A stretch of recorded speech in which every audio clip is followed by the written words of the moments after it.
Mon enfant de 3 ans ne finit pas ses dessins à l'école. On me rappelle à chaque fois cela. Que dois-je faire? Hello tout le monde, bienvenue sur votre espace Bissance. Je suis Lydia, coach et formatrice bien-être au féminin spécialisée en parentalité bienveillante. Comme vous l'avez compris, aujourd'hui nous allons parler des enfants entre 3 ans et 5 ans au niveau de la crèche quand on nous rapporte que par exemple ils finissent pas leurs activités, que ce soit activités au niveau de la crèche activité quelconque ou bien qu'ils finissent pas leur dessin par rapport à leurs camarades et qu'on les compare.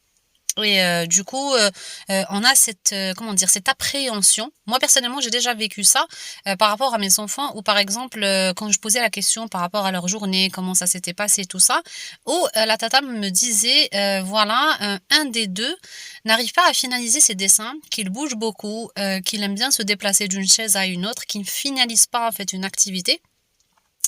Et du coup, ce qui s'est passé à l'époque, je me souviens que je m'étais posé plein de questions. Et en fait, ce qui se passe, c'est que d'un point de vue inconscient, on s'imagine des choses. C'est-à-dire, on se dit, si mon enfant n'arrive pas à finaliser son dessin comme ses autres camarades ou comme son frère, c'est qu'il y a un souci quelque part. Peut-être qu'il n'arrivera pas à écrire à temps, à lire à temps. Peut-être qu'il aura des difficultés à l'école.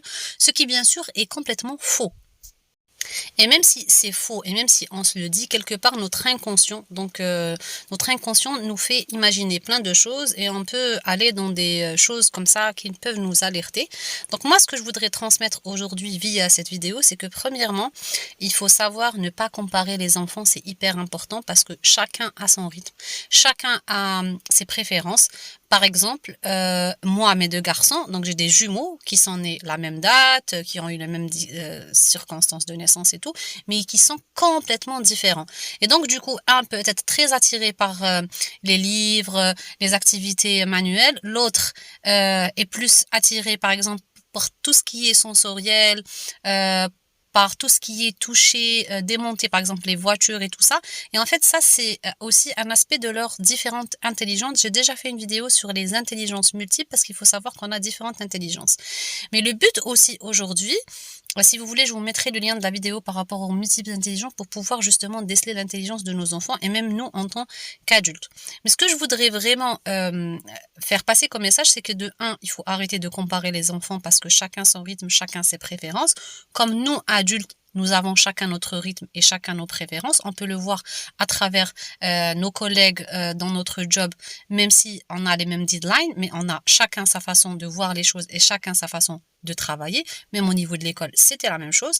D'une autre part, il faut pas oublier que les enfants ont besoin de bouger. C'est-à-dire qu'il faut savoir que les enfants, ils ont énormément d'énergie, ils ont besoin de bouger, ils ont besoin de se dépenser. Et aussi, il faut savoir que les enfants apprennent de 0 à 7 ans en jouant et en s'amusant. C'est pas en s'asseyant sur une table et sur une chaise qu'ils vont apprendre des choses. Au contraire, c'est en touchant, c'est en manipulant, c'est en cherchant, c'est en goûtant, surtout quand ils sont tout petits. C'est pour ça qu'ils prennent tout à leur bouche.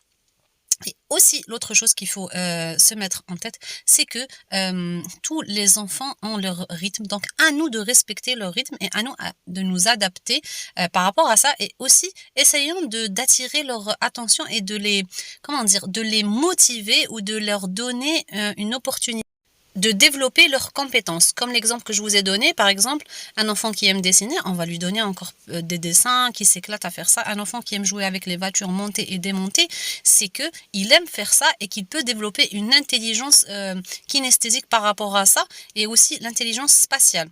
Et aussi, ne pas paniquer en tant que parent. Et je me souviens que le jour que j'avais compris ça, j'avais dit à Tata, moi, l'essentiel pour moi, c'est pas qu'il finalise son dessin, mais qu'il soit épanoui, qu'il soit heureux, qu'il aime venir ici, qu'il s'amuse, qu'il apprenne des choses, qu'il passe une journée agréable. Donc voilà, c'était le message que je voulais vous transmettre aujourd'hui via cette vidéo. C'est vraiment respectant le rythme de l'enfant. Les enfants apprennent en jouant et qu'ils ne sont pas là pour apprendre à lire et à écrire à un très très jeune âge et qu'ils apprennent en s'amusant. Si cette vidéo vous a plu, n'hésitez pas à liker, à la partager. Je vous ai dit, ça compte énormément pour moi. Ça m'encourage à donner encore plus. Et l'algorithme de YouTube va faire remonter mes vidéos et va faire monter mes vidéos aux parents. Donc, si vous pouvez les partager à des parents qui seraient intéressés par ça, n'hésitez pas. likez et partagez. Et aussi, si vous voulez aller plus loin et participer aux ateliers que j'anime, il va y avoir un atelier prochainement qui est comprendre les émotions et le cerveau de mon enfant pour mieux l'accompagner, qui se déroulera au niveau de Bouchaoui. Je vous mets le lien sous la vidéo pour pouvoir vous inscrire. Et je vous dis, prenez grand soin de vous, à la prochaine vidéo. Et n'oubliez pas, nous ne sommes pas des parents parfaits, nous faisons de notre mieux. Prenez grand soin de vous, à la prochaine vidéo.